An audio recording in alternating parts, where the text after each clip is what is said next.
Every one of you watching this screen, look out.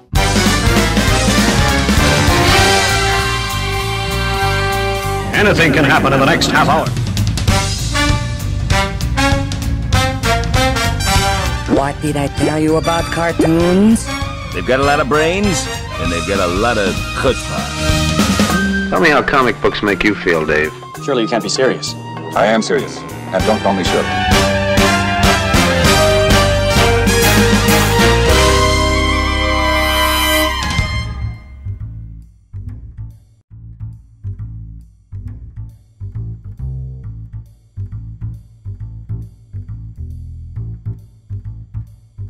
Hello, this is Frantz Kantor, cartoonist, illustrator, and Toon Talker. And I'm here with Jim Bridges, and I'm the president of the Australian Cartoon Museum here in downtown Docklands, Melbourne, Australia. And here's old Salvador. Is he? About Face, Quick Munch, The Art of Jota. So the book is, it's an art book on the art of Jota. Jota is a caricaturist, and it's published by Morpheus. Yes, who do a lot of great caricature books. Yeah. Father of Dream. And the cover tells you exactly what you're in for. There's an incredible amount of realism, almost verging on super realism, in this book. So be prepared for it. There's quite an incredible analysis, but it's all, as a caricature, it's very exciting to see it in this distortion. Yes, he's really interested in pushing the shapes, isn't he? Yeah. It's incredible. Sometimes, because I keep looking at eyes and reflections of things thanks to, who was it, Hans Holbein, the guy, that Dutch painter, that did the Arnolfini and his wife with a mirror, where he was in the mirror, reflected in the mirror. No, that was someone else. That wasn't Holbein. I don't know who it was, but it wasn't Holbein. It's got the little dog. Has it? Okay. And all that wonderful woolen clothing and stuff. This is a lovely picture. Yeah, well, it's pretty autobiographical, isn't it? Yeah. This is the hand and this is the brush. And this is the hand that he eats with. That he paints with. So there's all of Salvador. He was born in Venezuela. Yep. In the 70s. And his parent, I think that's his father. Right. I think that's his father. Anyway, apparently he could draw from a very young age, and his parents, every birthday, every party he got the crayons and pencils. Well, there's Satchmo, and it's an unusual angle. All that space between the nose and the lips, you don't normally see that. Well, it's not part of his normal expressions, but it is part of the muscles and the ability of the face to contort itself under certain notes, certain sounds. Dizzy Gillespie's cheeks used to blow out like a balloon. Yeah. A balloon, sorry. So it's a caricature of the moment as well. There's a caricature of time as well as the person. I'm glad he's put Interesting how he's limited the colours. Yeah, I'm glad he put the trumpet in and the hands to, Yeah, this is Ray Charles. Again, another unusual angle. It's quite interesting exploring that. These two are quite famous. You probably see these all over Instagram. Yeah, the skull like scream like Clint Eastwood. Yeah, well, it's taking what it is like taking an idea. When you look at something, you see a face, you see someone's face, and you get an impression of a shape that explains it, or it's associated with a shape. And sometimes it's a gut feeling. Sometimes you get different shapes that hit you from different angles of the face.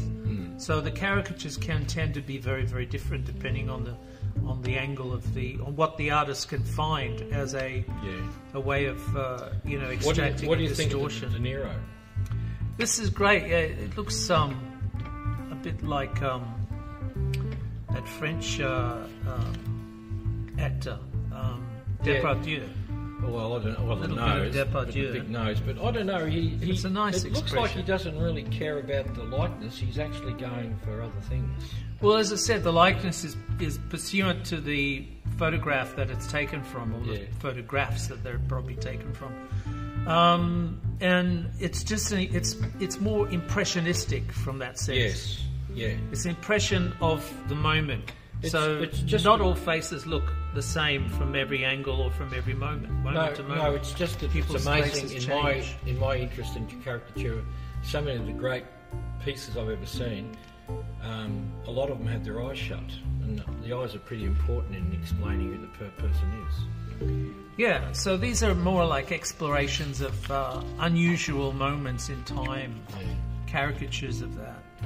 This is quite an interesting thing. I've seen this done a lot. It's sort of like pushing shapes and simplifying shapes to an extreme level, and see if you can draw back into those extreme shapes some level of detail that creates a likeness. Well, the whole face is reduced to roughly a third of the face's area, isn't it? Just the middle bit, all squashed in the middle bit, you know? It's a matter of, like, what it is simplification and exaggeration working in unison, hand in hand. So simplifying, you come up with a simplified overall shape, and then you bring into it exaggeration, and you put in all of the details that create the right impression, the right likeness. Well, this is really interesting because you've got This is from The Michael. Godfather. Yeah, you've got Michael. It's an interesting moment there. There's And some he's beautiful, actually, visceral like the background expression. is important as well in that particular picture. The other one, Scorsese, he's really gone to town on Scorsese, and he's, They're nice. They're really nice. yeah, they are nice. Again, but, they're but also moments. he's really worked on Scorsese, hasn't he? He's actually turned him into almost like Italian grotesques. Yeah.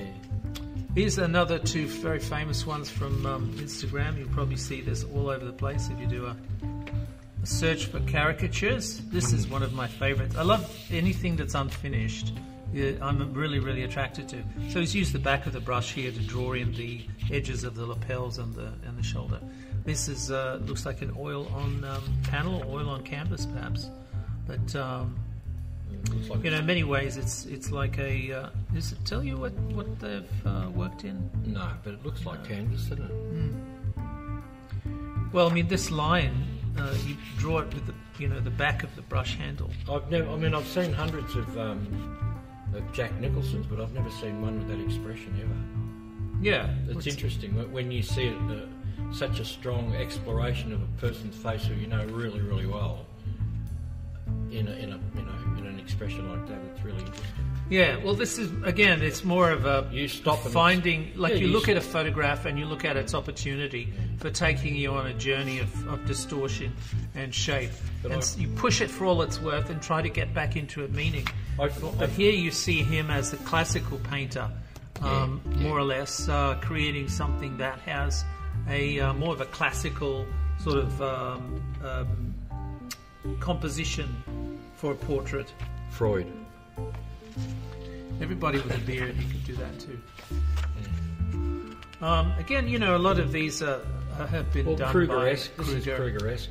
Yeah, well, Especially the one on the left, Keith. yeah, but look at the dimples and the subtle wrinkles and bubbles and things in the lips. He's actually found something to say about that either from the photograph that this is taken from, or probably I'd say probably several photographs. You get really gritty, details of the singer, of the musician. His coat's nice, isn't it? Keith's coat's really nice. Yeah.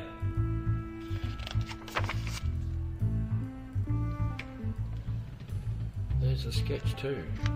Yeah. Natalie Portman, is it? Yeah. No, I don't know. Well, Salma, that would be Salma Hayek. So he's caricatured things. I've seen a lot of Latin American and Spanish illustrators and artists take this sort of really explorative view of the contours and the shapes. Shapes, yeah, they're noted for their shapes, aren't they?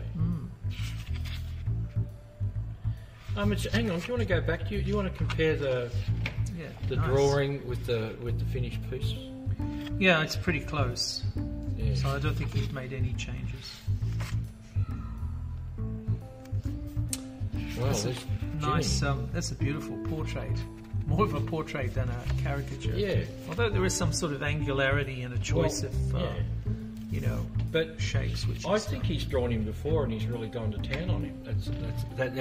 That's correct. It's more of a portrait. This one you've seen, Scarface, of course, Al Pacino. So you can see he's finding things. There's again, look how much energy he's put into this. There's a certain level of unfinished painting here, oil painting, and that I find really charming. That's really a good. It's a beautiful way of. Why do you find it presenting. charming? Because it's like an X-ray for artists to look at. Okay, you did this colour first and this colour first. There's a process of unwinding, going back into the process of the Miami painting. Scarface has a Gauguin sort of background, doesn't it? Sort of Gauguin, yeah. Well, yeah, it's just chunky. Yeah, I know, but impressionistic. with those lines to it Nice. just slightly, Yeah, so there's a lot of fun there. Bruce Lee. That's unusual because look at the hands and stuff. You'd normally do something like that in a sketch, wouldn't you? But is that a watercolour? Yeah. Yeah. Well, that's just a paint. It's a sketch. It's a painting sketch. You can use oil paint in a similar vein to watercolor. Yeah, but if you're going to put hands like that looser. in an oil painting, you'd have to work on them a lot more. That's pretty. No, why? You don't need to do that. Well, no, for the detail, it's just a different medium. One is not a more finished medium. Watercolor. No, I don't mean that. But if you're going to do a picture like the Bruce Lee in oil with those hands and those shapes and stuff, you tend to, you tend to make the hands a bit more than that they are. They're just, you'd put a bit more detail in there, a bit more body. Yeah. This is Burt Lancaster. Yeah, on the right. heroic. That's a really nice, hero. really lovely picture. Chisel draw guy. It's really nice. As a painter, I can as an impressionist painter, I can kind of really appreciate this and the level of not just the detail and the decisions and the composition, but the holding back on details. Well, you want to move your thumb? I avoided the most common use of photo. You want to move your thumb? On the book. Common Photoshop, and instead began working with acrylics. Okay. Well, that's fun. Taxi Driver, that's quite famous. Who's that on the right? It's Rocky. Yeah. It's nice. After he's been punched a few thousand times. Yeah. It's beautiful, strong compositions and things that work really well in magazines like Rolling Stone. Well, you've got a primeval... That's a beautiful Kirk. Yeah, primeval Kirk Douglas. And you've got... see how many curves he's got, how many angles he's got on this mouth. Yeah, that's right. So he's really had a lot of... He's looked at it and he's made instinctive decisions based on, the direction of lines and things. And there's almost like a continuous line, like a doodle effect, a doodle line of the base underneath it, the drawing based underneath it. Well, which is kind of very freeing because rather than construction of a solid object, you keep that solidity in your head, but you really capture you go on a little journey of a line. Yeah. It's like a road trip. And you don't know where the journey will take you. Are we there yet? And Are we there yet? Exactly. But see how this is more finished. You don't know where the journey has actually started or ended. But here you can really tell the journey's process. Here he stopped for refueling. He had lunch over here. So, you know, it's a journey process, this is why I like these unfinished sketches. Or to me, they're finished. That's why I like about these, because you know, going back to some of Sheila's work and Kokoschka and Klimt, you know, some of Klimt's best work is where he's actually resisted the urge to finish, and you know, and it's really given a beautiful X-ray effect to the journey. So it's no longer an image you're looking at, but you're looking at an image and a process all in one. Here you're not aware of the process, but there is an incredible amount of attention that he's applied to the skin pores and the translucency and transparency and reflection of the drops of sweat. So it's an exercise in texture. 28 by 42. Yeah, it's quite big. Hang on, that would be a big, imposing picture. This one, hang on, this one was over 5 feet tall, wide. That picture's 5 feet wide. This one? Yeah. Yeah. Wow. Yeah, it's a big piece. Oh, these are from famous photographs. Photos, yeah. The birth of photography, where a lot of the Impressionists, the people that he would have been studying, they were the early adopters of cameras. So they'd be, you know, 150 years ago, they would be really... That's taken from very early Marilyn Monroe photos. Yeah, this is her one-piece. Do you like that swimsuit? Do you think it's... I do. This is another famous piece, actually. Yeah, but it's lovely. It sort of turned into a... the face is more childlike than... I mean, she had that proportionally, quality. Yeah, but I love this sort of hourglass, extreme hourglass effect. Yeah. You know, and really, this is like he studied this is from a transparency, this photograph, and it's because you got this front light, which could be a fill light, it could be the sun, I don't know, but this is definitely the rich textures or the rich dark tones of a transparency. I think these photos... It's like an ectochrome or something. The photo he's taken... Kodachrome. No, ectochrome or Kodachrome. Which is the darkest? Kodachrome. Kodachrome. Yeah. So this would be like a Kodachrome. Yeah, but I mean, these photos were taken in the early 50s or... Yeah. You know, before, you know, when she's early starting. But he's got this habit of putting really wide hips on women, hasn't he? Really like... Well, it's just playing with shapes. So the shapes are there. Yeah. You're just explaining it better. You're just exploring it more. But they're almost... they're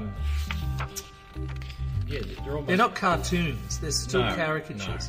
So it's a caricature of her hips, caricature of her hands, caricature. Yeah. So the whole thing is an exercise in distortion, and you know, and it's a journey. It's a beautiful journey, but it's a lovely. He's got a lovely handle on color.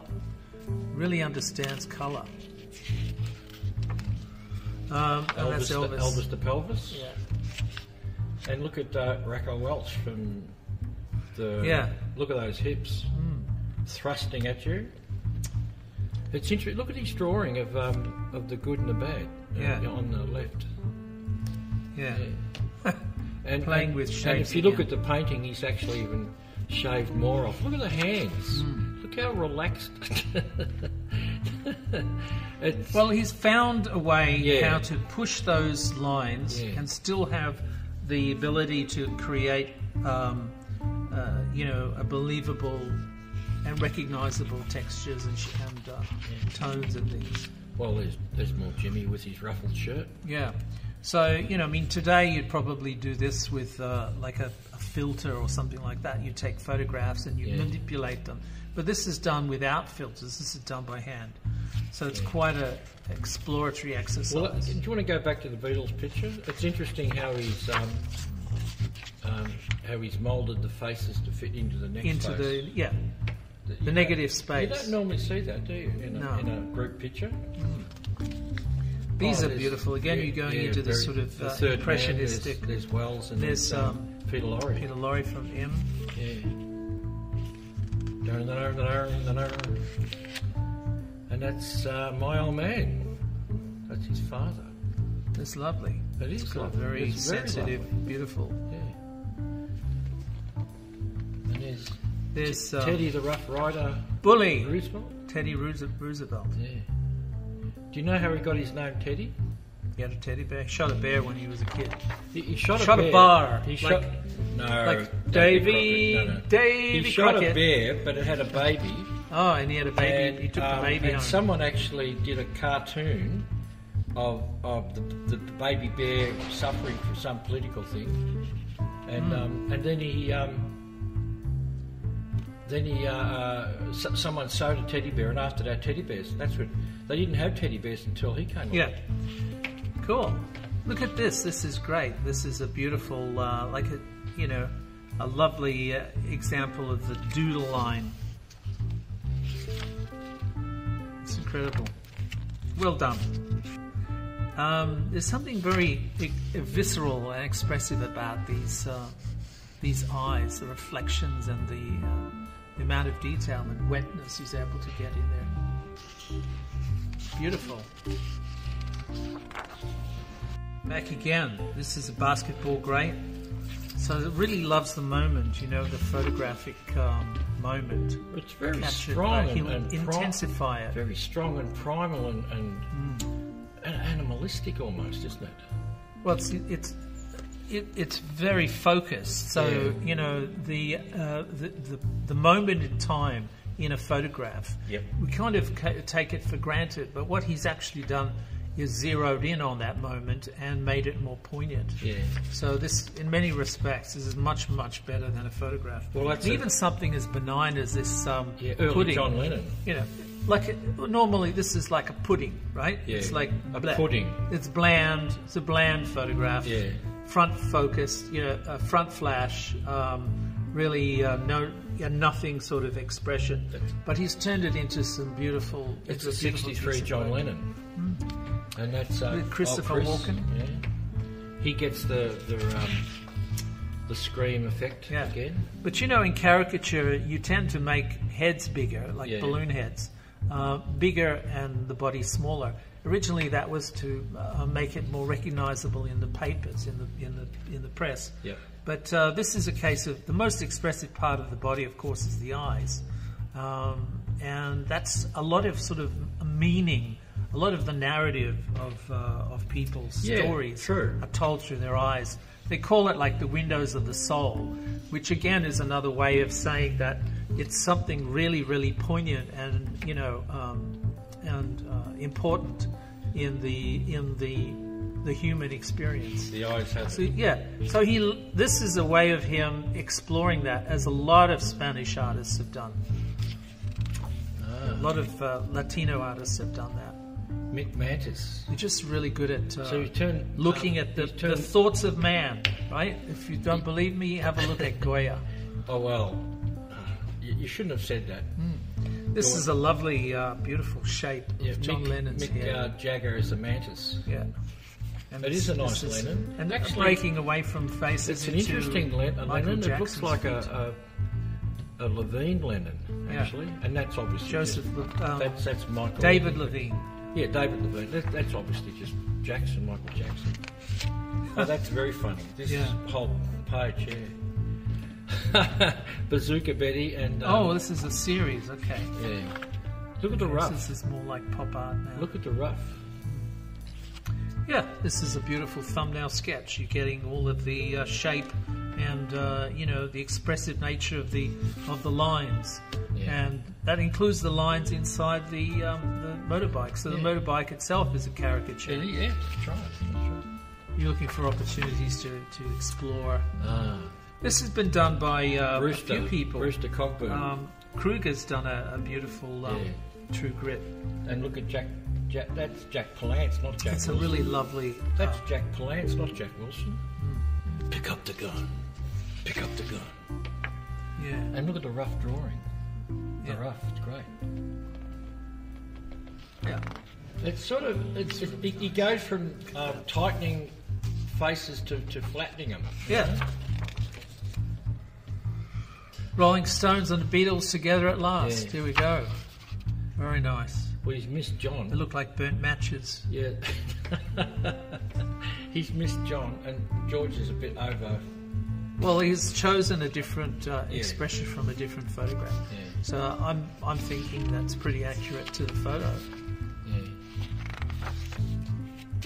And Queen. Oh, Freddie.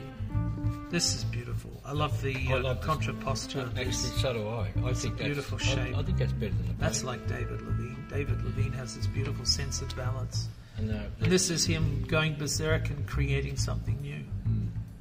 There's a lovely Joker, Heath. the use of the reddish colours, to sort of show the violence, implied violence or lots of violence. You're associating emotions with colours. Well, I mean, colours don't really have in the emotions. De Niro picture from Taxi Driver, he's got the blood from the mouth down on his clothes. Yeah, but right? red is also the colour of roses, and roses. Yeah, are I soft know and that, but gentle. obviously, It's the colour of strawberries, and strawberries are yummy. really, Yeah, so they're not. It's not the colour of violence. It's just a colour. no, but in Representational of but something. context. We're talking context here. Possibly, yeah. Well, there's drips there, which indicate. Have you maybe seen the blood film drips. The Joker? No, that's Well, not from the Joker. It's from got Batman. it's got a lot of implied. Psychological things. Yeah. And it's got a lot of implied violence. It is violent. We'll go back to the cover again. Look at the hairs just below the surface, the whiskers and things. Yeah, he He's said that. thought about this face. He's thought about the textures, the underlying textures underneath the skin, because skin is like not transparent but translucent. It's and it funny has how, different how qualities. Dali has become Look at the veins in the a sclera. popular culture hero. Yeah. You know. And the reflections, the spidery reflections of the eyelashes on the top of the. I thought they were veins. You know. No, these are blood veins in these the are eye. veins. It looks like And he's actually created this artificial blur. It's like a closed what do you call it, a narrow depth of field. Yes. Yeah. Which is a photographic effect. Dali But told to see it in a painting Dali like told this is everybody quite that his striking. moustache was the antenna to the cosmos. Yeah, well here it would be. Yeah. He turned up to the he turned up to the French This is opera opportunity in to- a Rolls Royce full of cabbages. Yeah, you can put things in here for sure. You know, these Yeah. reflections of stuff. Reflections in a golden eye. Yeah, Very funny. Wagner, and Moby Dick. Oh, Why look is at the that whale Moby in the Dick? background. See the eye of the whale and the mouth? Yeah. That's funny. That's funny. Why is that Moby Dick? That's people from Melville, Yeah, well, there's... Nedland, or there's Quick. call me Ishmael. See the eye of the whale in the background? Yeah. And the mouth runs along where they're sitting on, sort of. Looks like where they're sitting on. So, this was a true challenge. He didn't have any visual reference material for either Nedland or Queequeg. These characters are painted based on Melvin's own Yeah, descriptions. he's not So going actually from the chosen. films. He's not going from the films. He's not going for the Gregory Peck. No, but he's designed his own characters in a way based on the descriptions, the literary descriptions. It's a beautiful piece.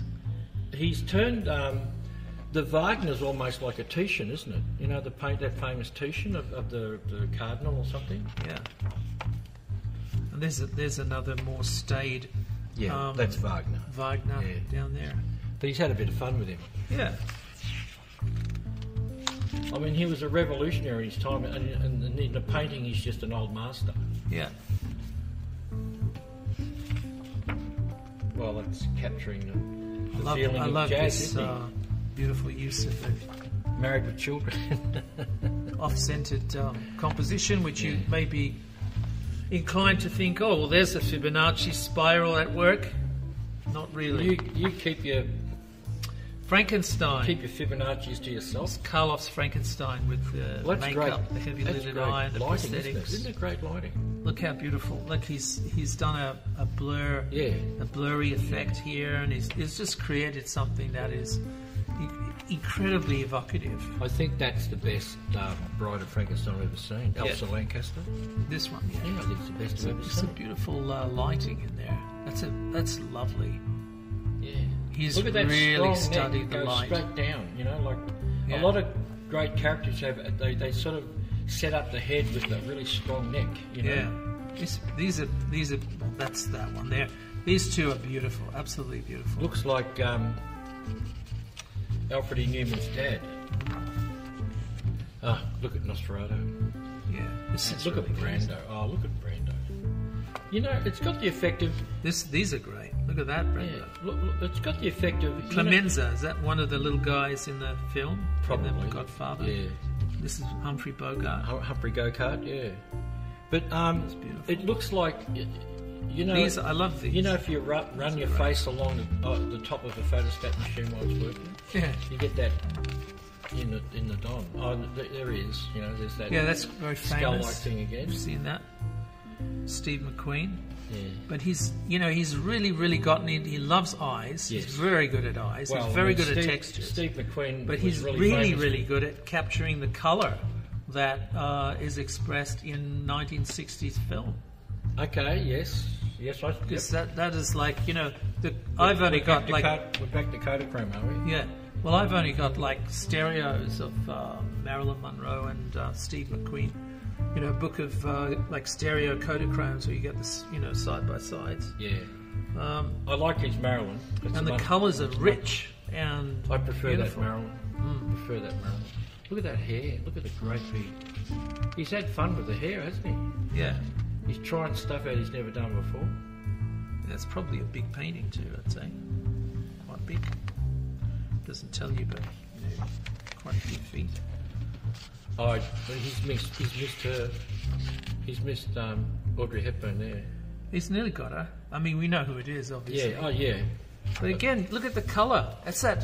You're getting into the faded Kodachromes and stuff, the ectochromes and stuff. I think Kodachrome had a more RGB look, and Ectochrome was really good with blues and pinks. Well, Ectochrome was fast film. Yeah. Kodachrome is really good for flesh tones. Oh, look at that. Look at that. Look at that Dali. And look at the other picture. Oh. Yeah, this is beautiful, yeah. I can, there's something Dormerish about that last picture. Yeah. Yeah. Sort of like the colours and the level, the gritty level. Do you want to look at that details. Dali a bit longer? Do you want to talk about the Dali?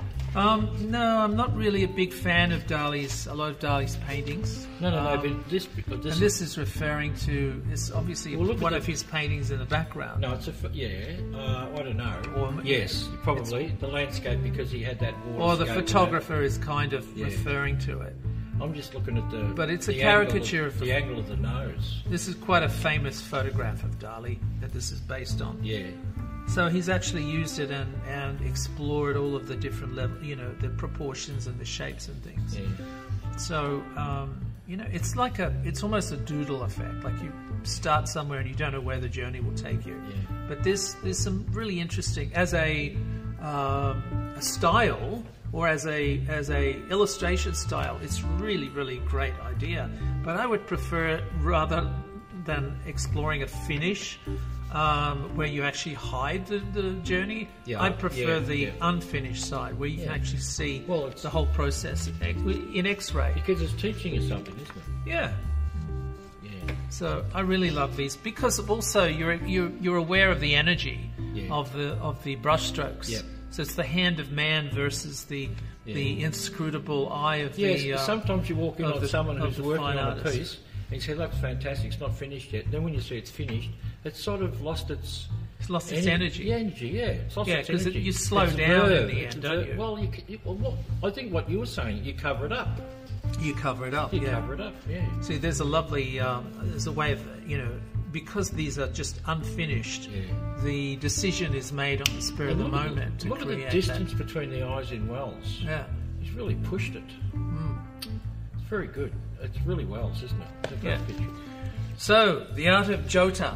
Very cool book. Very cool artist, and you'll be familiar with most of his works, I would say, on Instagram. Yeah. Okay, this is Frantz Kantor and Jim Bridges saying we'll see you around like a record. And people know what records are? Yeah, they're things with holes in the middle. You know. Do you want to? Oh, you mean CDs? Do you want to do some publicity while we're here? You know, you want to publicity. Okay, so what you should do is subscribe to this channel, and if you want to support the museum, there's a link underneath this movie that will take you to the museum's Patreon page. Yes. And every little bit helps. Yes. And that goes towards paying the buying these wonderful books that we can afford to review. Yeah, save you the money of buying them. Yeah, and to also archive and protect the museum's. How many artworks? How many cartoons you got now? 6 million. There's 6 million cartoons. In the I think museum's it's 5.5 archives. actually. 5.5. Let's not get carried away. Right, you had a 5 sale. Okay. Yeah. Okay. All right. We'll see you later. Bye-bye. See ya. Thanks for the sour persimmons, cousin.